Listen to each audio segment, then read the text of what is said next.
पिता के घर में रहने वाली स्त्री कौन सा पाप करती है और उसका फल किसे भोगना पड़ता है, उसके माता पिता को या पति को? दोस्तों, इस विषय में एक प्राचीन कथा का वर्णन पुराणों में किया गया है।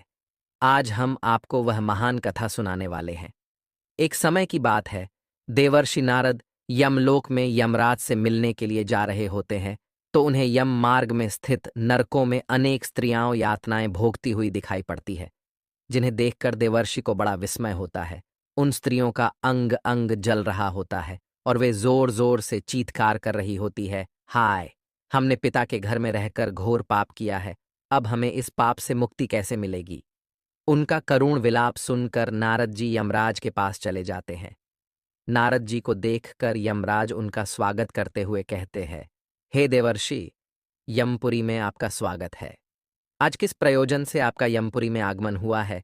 अवश्य ही आप कोई महत्वपूर्ण समाचार लेकर आए होंगे। देवर्षि नारद कहते हैं, हे धर्मराज, आज मैं आपके दर्शन करने के लिए ही आ रहा था, किंतु मैंने यमपुरी के मार्ग में बड़ी ही विचित्र घटना देखी है, जिससे मेरे मन में शंका निर्माण हो गई है। कृपया आप मेरी इस शंका का समाधान कीजिए। यमराज कहते हैं, हे देवर्षि, आपके मन में जो भी शंका हो, निसंकोच होकर पूछिए। मैं आपकी शंका का समाधान करने का प्रयास अवश्य ही करूंगा। फिर देवर्षि कहते हैं, हे धर्मराज, आज जब मैं आपके दर्शन करने के लिए आ रहा था, तभी मैंने नरक में कष्ट भोग रही कुछ स्त्रियों को देखा है, जो जोर जोर से विलाप कर रही थी कि उन्होंने पिता के घर में रहकर घोर पाप किया है। इसीलिए मैं आपके पास यही जानने के लिए आया हूं कि एक स्त्री पिता के घर में रहकर कौन सा पाप करती है और उस पाप का दंड किसे भोगना पड़ता है। यमराज कहते हैं, हे देवर्षि, आपने उचित ही प्रश्न किया है। आपके इस प्रश्न के उत्तर में समस्त मानव जाति का कल्याण छिपा हुआ है। आपके इस प्रश्न का उत्तर देने से पूर्व मैं आपको महाराज कंस के जन्म की कथा सुनाता हूँ। महाराज कंस के जन्म की इस कथा के माध्यम से आपकी शंका भी दूर हो जाएगी और समस्त मनुष्य जाति को महत्वपूर्ण ज्ञान की प्राप्ति होगी। इसीलिए आप इस कथा को ध्यान से पूरा सुनिए। जो भी मनुष्य इस कथा का श्रवण करता है, मैं उसके 32 अपराध माफ करता हूं। देवर्षि कहते हैं, हे धर्मराज, आप इस कथा को अवश्य कहिए। मैं इस कथा को सुनने के लिए उत्सुक हूं। मैं इस कथा को ध्यानपूर्वक सुनकर इसका प्रचार करूंगा। फिर यमराज देवर्षि को वह कथा सुनाने लगते हैं। हे देवर्षि, 28वें द्वापर युग के आने पर यह इतिहास घटित होने वाला है।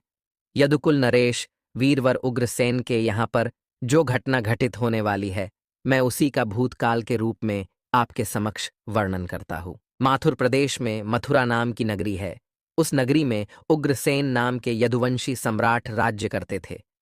महाराज उग्रसेन बड़े ही पराक्रमी, संपूर्ण धर्मों के तत्वज्ञ, बलवान, दानशूर तथा अत्यंत बुद्धिमान थे। महाराज अपनी प्रजा का पालन करने में तत्पर तथा सत्य धर्म का पालन करने वाले थे। उसी समय में विदर्भ नाम के देश पर सत्यकेतु नाम से एक प्रसिद्ध राजा राज्य करते थे। महाराज सत्यकेतु की एक पुत्री थी, जिसका नाम पद्मावती था, जो अत्यंत सुंदर, सत्य धर्म का पालन करने वाली, गुणवान, चरित्रवान तथा स्त्री के समस्त गुणों से युक्त साक्षात लक्ष्मी के समान रूप वाली थी। महाराज सत्यकेतु ने जब अपनी पुत्री का विवाह करने का विचार किया और उनके लिए उचित वर खोजने लगे, तो उन्हें उस समय पर महाराज उग्रसेन के समान दूसरा कोई दिखाई न पड़ा। इसीलिए उन्होंने अपनी पुत्री का विवाह महाराज उग्रसेन से करा दिया। विवाह के बाद रानी पद्मावती ने महाराज उग्रसेन की बड़ी सेवा की। रानी पद्मावती के स्नेह और प्रेम से मथुरा नरेश उग्रसेन मुग्ध हो गए और वे पद्मावती को प्राणों से भी अधिक प्रेम करने लगे। वे रानी पद्मावती को साथ लिए बगैर भोजन भी नहीं करते थे। रानी के मुख के दर्शन किए बगैर महाराज को चैन नहीं पड़ता था। महाराज रानी के साथ क्रीड़ा विलास करने में ही समय बिताने लगे। महाराज पद्मावती से इतना प्रेम करने लगे थे कि उसके बिना उन्हें एक क्षण भी चैन नहीं पड़ता था। उन्हें पद्मावती की मधुर बातें अमृत के समान सुख प्रदान करती थीं। पद्मावती की मुस्कान से ही महाराज मंत्रमुग्ध हो जाया करते थे। पद्मावती भी महाराज से बहुत अधिक प्रेम करने लगी थी। इस प्रकार से महाराज उग्रसेन और पद्मावती में परस्पर प्रेम बहुत अधिक बढ़ गया। फिर कुछ समय के पश्चात महारानी पद्मावती के पिता विदर्भ नरेश सत्यकेतु को अपनी पुत्री की बड़ी याद आने लगी। पद्मावती की माता भी अपनी पुत्री के दर्शन न होने के कारण अत्यंत दुखी थी। फिर महाराज सत्यकेतु ने महाराज उग्रसेन के पास अपने दूत को भेजा। उस दूत ने मथुरा जाकर महाराज उग्रसेन से आदरपूर्वक कहा, हे महाराज, विदर्भ नरेश सत्यकेतु ने अपनी कुशल कहलाई है और आपका कुशल समाचार वे पूछ रहे हैं। यदि आपको उनका स्नेह और सम्मान स्वीकार हो तो आप कृपया राजकुमारी पद्मावती को उनके यहाँ भेजने की व्यवस्था कीजिए। वे अपनी पुत्री को देखना चाहते हैं। उन्हें बड़े दिनों से अपनी पुत्री की याद आ रही है और उससे मिलने की उनके मन में बड़ी इच्छा है। महाराज उग्रसेन ने जब दूत के मुख से यह बात सुनी तो उन्होंने बड़े आदर के साथ महाराज सत्यकेतु की इच्छा का स्वागत किया और अपनी उदारता दिखाते हुए उन्होंने अपनी प्राणप्रिया पत्नी पद्मावती को अपने पिता के पास भेजने का निश्चय किया। महारानी पद्मावती अपने पति के निर्णय से अत्यंत प्रसन्न हुई और अपने पति से आज्ञा लेकर पिता से मिलने के लिए रथ में बैठकर चली गई। अपने पिता के घर पहुंचकर पद्मावती ने पिता को नमस्कार किया और उनके चरण स्पर्श किए। अपनी पुत्री को देखकर महाराज सत्यकेतु को और उनकी पत्नी को बड़ी प्रसन्नता हुई। फिर पद्मावती अपने पिता के घर में बड़ी ही प्रसन्नता के साथ रहने लगी। वहां पर वह अपनी सखियों से मिली और उनके साथ स्वच्छंद होकर विहार करने लगी। पहले की तरह ही वह वन में घूमने लगी, नदी सरोवर के पास जाकर विचरण करने लगी। अपने पिता के घर आकर वह पुनः बालिका बन गई और उसके आचरण में भी बालिका की तरह संकोच का भाव न रहा और वह इधर उधर स्वतंत्र होकर घूमने लगी। फिर एक दिन की बात है, पद्मावती अपनी सखियों के साथ एक सुंदर पर्वत पर सैर करने के लिए चली गई। उस पर्वत की तराई में एक रमणीय वन दिखाई दिया जो सुंदर सुंदर वृक्षों से शोभा पा रहा था। उस वन में एक अत्यंत मनोहर स्वच्छ जल से भरा हुआ सर्वतोभद्र नाम का सरोवर था। उस सरोवर को देखकर पद्मावती अपनी सखियों को लेकर सरोवर के पास चली गई और उस सरोवर में अपनी सहेलियों के साथ हंसती गाती हुई जल क्रीड़ा करने लगी। अपने सहेलियों के साथ खेलते कूदते हुए वह अपने पति परमेश्वर को भूल गई और मौज करने लगी। उसी समय कुबेर का एक सेवक गोभील नाम का दैत्य दिव्य विमान पर बैठकर आकाश के मार्ग से कहीं पर जा रहा था। जब वह उस सरोवर के ऊपर से जा रहा था तो उस राक्षस की दृष्टि सुंदर रूप तथा बड़ी बड़ी आंखों वाली राजकुमारी पद्मावती पर पड़ी, जो हंसते खेलते हुए सरोवर में स्नान कर रही थी। उसे देखते ही वह दैत्य आकाश में ही रुक गया। उसे अपनी ज्ञान शक्ति से पता चला कि वह सुंदरी विदर्भ नरेश की पुत्री पद्मावती है, जो महाराज उग्रसेन की प्यारी पत्नी है। वह दैत्य गोभील इस प्रकार से सोचने लगा, हाय, यह पद्मावती कितनी सुंदर है, इसका रूप कितना मनोहर है, किंतु यह पतिव्रता होने के कारण आत्मबल से सुरक्षित है, पर पुरुष के लिए इस सुंदरी को पाना असंभव है। महाराज उग्रसेन बड़ा ही मूर्ख है जो उसने अपनी इतनी सुंदर मनोहर रूप वाली पत्नी को मायके में भेज दिया। यह सुंदरी देवताओं के लिए भी दुर्लभ है। इस समय कामदेव मुझे बहुत पीड़ा दे रहे हैं। मैं कैसे इस सुंदरी के निकट जाऊं और इसका उपभोग करूं? इसके साथ भोग विलास करने की मेरे मन में बड़ी इच्छा हो रही है। इतना सोचते हुए उस राक्षस ने एक उपाय निकाला और फिर उसने महाराज उग्रसेन का रूप धारण किया। उसने पूरी तरह से अपने शरीर को महाराज उग्रसेन में बदल दिया। वह हूबहू महाराज उग्रसेन की तरह ही दिखाई पड़ रहा था। फिर वह उस वन में एक वृक्ष के नीचे जाकर बैठ गया और उसने मधुर संगीत बजाना शुरू कर दिया। वह मधुर संगीत मोहित करने वाला था। जब पद्मावती और उसकी सखियों ने उस मधुर संगीत को सुना तो उनका मन विचलित हो गया और वह मधुर संगीत की तरफ आकर्षित होने लगी। वह सोचने लगी, यह मधुर संगीत कौन बजा रहा है जिसने हम सभी को मंत्रमुग्ध कर डाला है? पद्मावती के मन में उस संगीत बजाने वाले को देखने की इच्छा हो गई। वह उस संगीत का पीछा करते हुए अपनी सखियों के साथ जाने लगी तो उसने देखा कि एक वृक्ष के नीचे कोई पुरुष बैठा है जो महाराज उग्रसेन की तरह दिखाई पड़ रहा था। वास्तव में वह दुष्ट राक्षस गोभील था जो महाराज का रूप धारण करके बैठा हुआ था। महाराज उग्रसेन को वहां पर बैठा हुआ देखकर पद्मावती सोचने लगी, मेरे धर्मपरायण पति अपना राज्य छोड़कर इतनी दूर कब और कैसे चले आ गए? महारानी इस प्रकार से सोचने ही लगी थी कि महाराज उग्रसेन के भेष में बैठे हुए उस दुष्ट गोभील ने स्वयं ही महारानी को पुकारा, हे प्रिय, यहां पर मेरे पास आ जाओ, मैं तुम्हारे बिना जी नहीं सकता।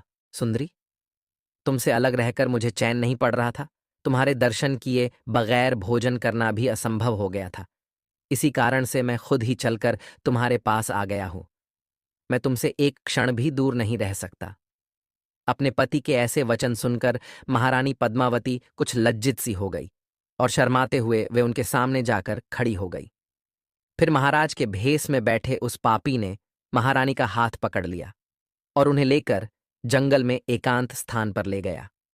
वहां पर उसने अपनी इच्छा अनुसार पद्मावती के साथ भोग विलास करने लगा।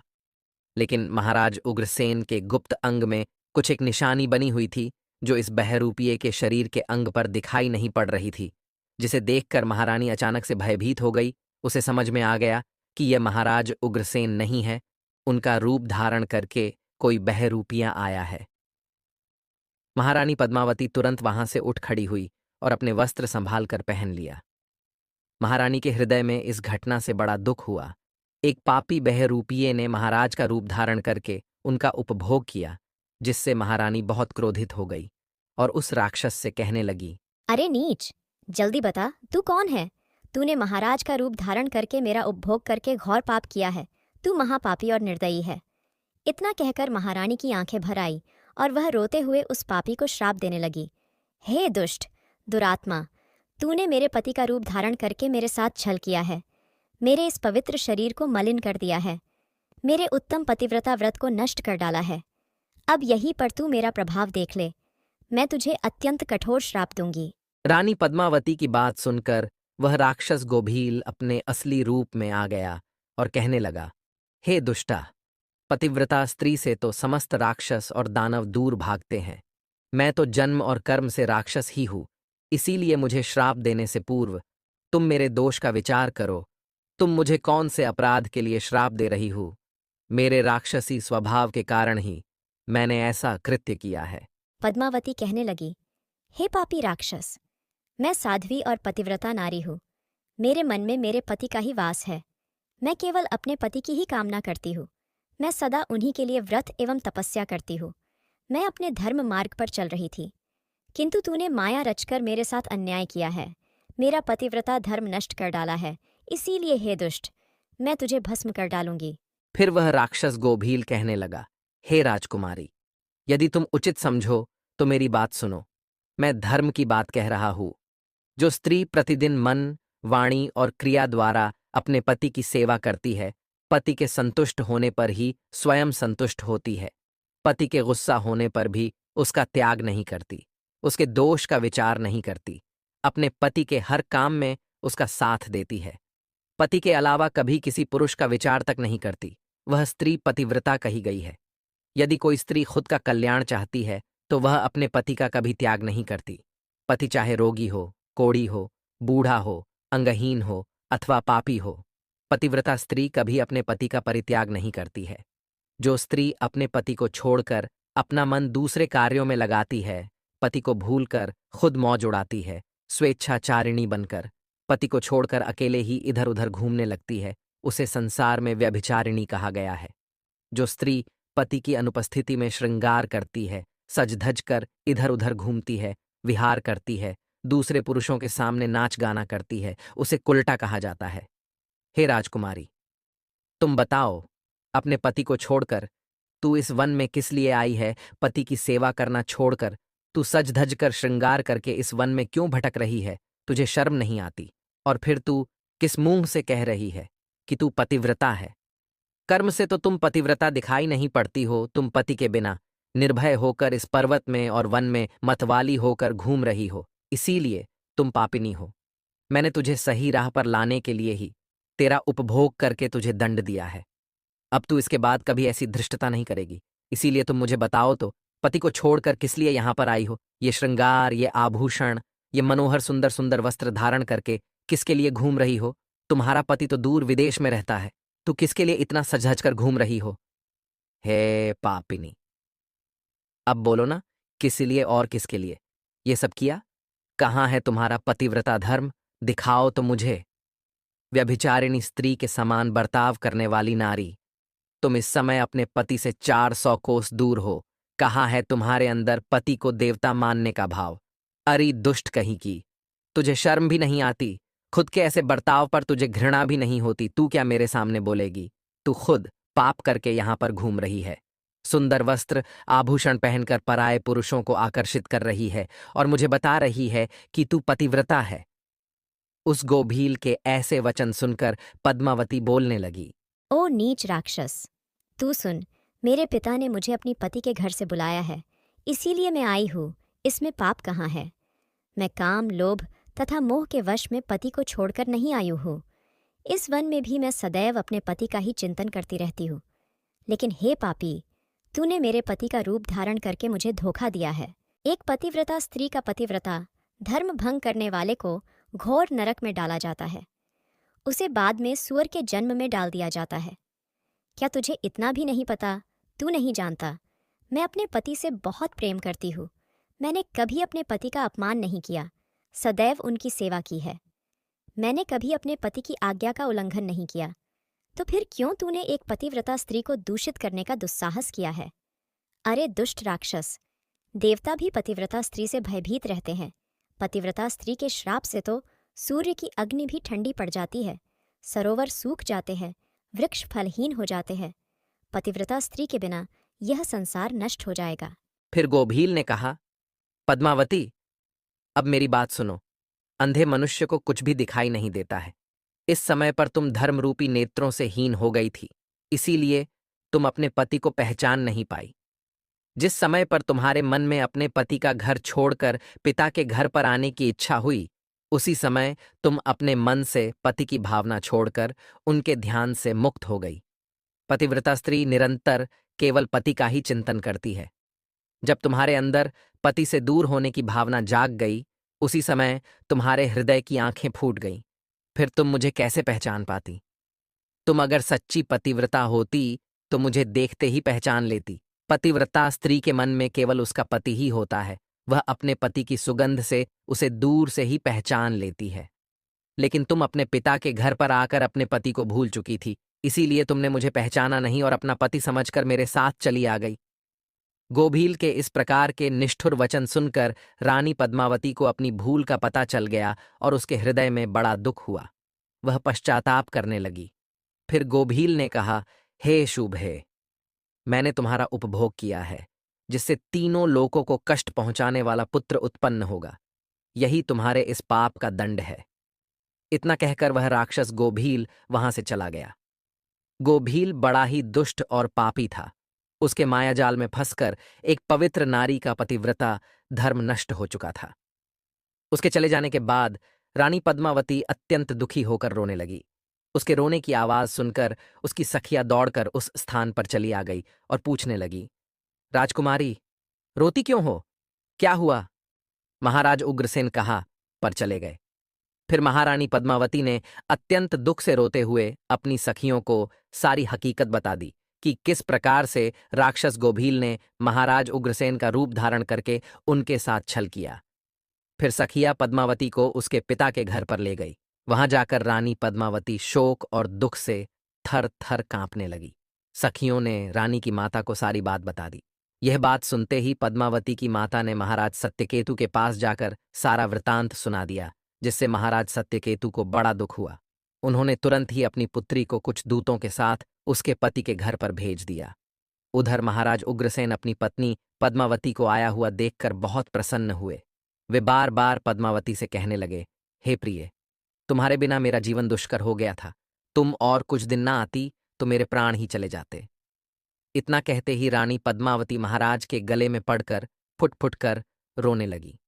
महाराज उग्रसेन कहने लगे, हे सुंदरी, क्या हुआ? क्यों रो रही हो? मुझे बताओ, तुम्हारे दुख का क्या कारण है? पद्मावती ने महाराज को कुछ नहीं बताया और उस पाप को छिपा दिया और प्रेम से महाराज के साथ विहार करने लगी। फिर महारानी का वह भयंकर गर्भ धीरे धीरे बढ़ने लगा।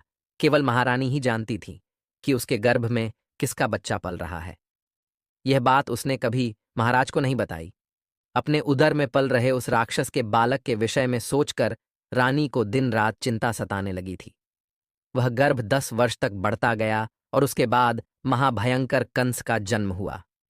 वही कंस जब बड़ा हुआ तो उसने तीनों लोकों के निवासियों को कष्ट पहुंचाना शुरू किया।